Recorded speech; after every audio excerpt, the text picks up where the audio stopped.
عروسہ نے اس بات میں سر ہلایا۔ اب اس نے دونوں ہاتھوں سے دل کا شیپ بنایا تو ایک لڑکی چلائی، پہلا لفظ دل ہے۔ عروسہ نے جذبات میں دونوں ہاتھوں کو آپس میں مارا، مطلب ہاں ٹھیک کہا۔ ابھی بھی 2 لفظ باقی تھے۔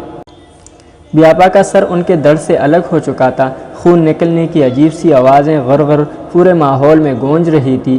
اب فرش پر خون بہہ رہا تھا اور بیابا کا دڑ بغیر سر کے تڑپ رہا تھا۔ کمال صاحب کی آنکھوں سے آنسو جاری ہو گئے۔ اتنے میں سامنے بیٹا کالا بلہ خون کے قریب آیا اور شرب شرب کر کے خون پینے لگا۔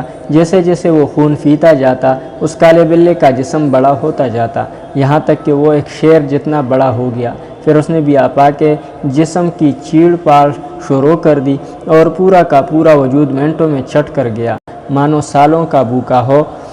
ادھر ہر گزرتے وقت کے ساتھ ہندو بابا کے چہرے کی خوشی بڑھتی ہی جا رہی تھی۔ اب ہندو بابا نے اٹھ کر عروسہ کی لاش کے چاروں طرف ایک پیتل کے لوٹے سے پانی ڈال کر ایک دائرہ سا بنانا شروع کیا۔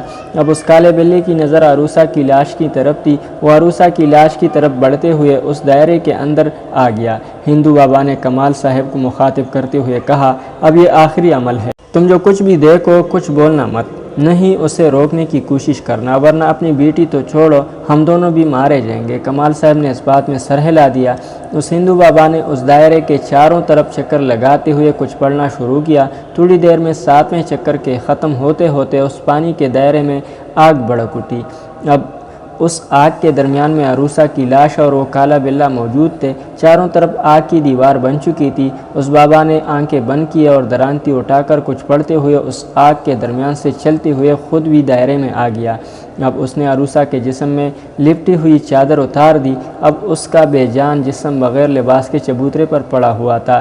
جسم کی رنگت تقریباً نیلی ہو چکی تھی۔ کمال صاحب کی بیٹی ان کے سامنے بے لباس پڑی تھی۔ ایک باپ یہ کیسے گوارا کر سکتا تھا؟ انہوں نے فوراً منہ دوسری طرف موڑ لیا۔ اب اس ہندو بابا نے درانتی سے عروسہ کا پیٹ چیرا اور تمام انتڑیاں نکالنے لگا۔ وہ کالا بلہ آگے بڑھا اور سب کھا گیا۔ بابا نے پانی سے اس کے جسم کے پیٹ کے حصے کو اندر سے صاف کیا اور وہ کالا بلہ اچانک سے عروسہ کے جسم میں پیٹ کے اندر جا کر بیٹھ گیا، اور بابا نے سندور کی ایک ڈبیا نکالی اور تمام سندور عروسہ کے پیٹ میں اس بلے کے اوپر چھڑک دیا۔ اب اس نے عروسہ کے پیٹ کو دوبارہ سینا شروع کیا اور زور زور سے منتر پڑھنے لگا۔ ایک زوردار چیخ گونجی اور عروسہ اٹھ کر بیٹھ گئی۔ اب اس نے دونوں ہاتھوں سے دل کا شیپ بنایا تو ایک لڑکی چلائی، پہلا لفظ دل ہے۔ عروسہ نے جذبات میں دونوں ہاتھوں کو آپس میں مارا، مطلب ہاں ٹھیک ہے۔ ابھی بھی 2 لفظ باقی تھے۔ عروسہ دل و جان سے کوشش کر رہی تھی کہ اشارے اپنی ٹیم کو سمجھا سکے، مگر وہ کچھ سمجھا نہیں پا رہی تھی۔ دلاور نے گنتی گننا شروع کی، ٹک ٹک 1، ٹک ٹک 2، ٹک ٹک 3، اور سب لڑکے شور مچانے لگے۔ او ہو، ہار گئے ہار گئے۔ عارفہ چلائی، کیا یار عروسہ، تم سے ایک فلم نہیں بتائی گئی؟ عروسہ چڑھتے ہوئے، میری کوئی غلطی نہیں، میں تو ٹھیک ہی کر رہی تھی، تم لوگ ہی سمجھ نہیں پائے۔ عارفہ ویسے نام تھا کیا؟ دلاور چلایا، دل والے دلہنیاں لے جائیں گے۔ عارفہ پھر چلائی، یار اتنا آسان تو تھا۔ دلاور کہنے لگا، چلو چلو اب عروسہ کو شرط پوری کرنی پڑے گی۔ ایسا کرو عروسہ، تم اس کمرے میں اکیلے جا کر پانی کی بوتل لے کر آؤ۔ عروسہ نے بادل نخواستہ شرط کو ماننے میں ہی عافیت جانی اور کمرے کی طرف چل دی۔ عروسہ کے ذہن میں اس وقت تک وہ کالے بلے والی بات نہیں تھی، مگر جیسے ہی وہ کمرے میں داخل ہوئی تو اندھیرا گپت کمرہ دیکھ کر اس کی جان نکلنے لگی اور اس کے ذہن میں پھر سے وہ بلہ اور دلاور کے پیچھے موجود ہیولا آنے لگا۔ عروسہ نے جلدی سے بغیر قدم اندر رکھ کے دروازہ کھولا اور ایسے ہی ہاتھ دروازے کے ساتھ والی دیوار پر مارنا شروع کیے تاکہ سوئچ پر ہاتھ لگے اور لائٹس کھل جائے۔ تھوڑی دیر دیوار ٹٹولنے کے بعد آخرکار اسے لائٹ کا سوئچ مل ہی گیا۔ عروسہ نے جلدی سے لائٹ کھولی اور کمرے کے اندر آ گئی۔ سامنے میز پر ہی پانی کی بوتل رکھی تھی۔ وہ تیز تیز قدموں سے اندر بڑھنے لگی۔ ابھی وہ بوتل کے قریب ہی پہنچی تھی کہ دڑام سے گیٹ بند ہونے کی آواز آئی۔ عروسہ نے گھبرا کر پیچھے دیکھا تو دروازہ خود بخود بند ہو چکا تھا۔ عروسہ پوچھنے لگی، کون ہے وہاں؟ مگر کوئی جواب نہیں آیا۔ وہ جلدی سے دروازے کی طرف بڑھنے لگی تو اچانک کمرے کی لائٹ کھل بند ہونے لگی۔ اب عروسہ کا ڈر و خوف کے مارے برا حال، اس نے جلدی دروازے کے قریب پہنچنا چاہا، مگر اچانک لائٹ مکمل بند ہو گئی۔ کمرے میں ایک دفعہ پھر سے اندھیرا چھا گیا۔ عروسہ تیزی سے دروازے کی طرف بڑھنے لگی تو کسی چیز سے اس کا پاؤں ٹکرایا اور وہ دڑام سے فرش پر آ گری۔ عروسہ نے سنبھلتے ہوئے اٹھنا چاہا تو سامنے وہی چمکیلی آنکھیں اسے گور رہی تھی۔ عروسہ کی زوردار چیخ نکلی اور اچانک سے دروازہ کھلا۔ دلاور اور باقی سب باہر کڑے ہنس رہے تھے۔ اوہ ہو، عروسہ ڈر گئی، عروسہ ڈر گئی۔ دراصل دلاور نے باہر سے کمرے کا دروازہ بند کیا تھا اور مین سوئچ آن اپ کر رہا تھا تاکہ لائٹ کل بند ہو۔ عروسہ کی سمجھ میں ابھی بھی کچھ نہیں آ رہا تھا کہ اگر سب دلاور نے پلان کیا بھی تھا تو وہ کالا بلّا اور اس کی آنکھیں، کیا وہ بھی ایک وہم تھا یا واقعی اس وقت کمرے میں موجود تھا؟ عروسہ ڈری سہمی بیٹی یہی سوچ رہی تھی۔ ناظرین، اگلی قسط تک اللہ حافظ۔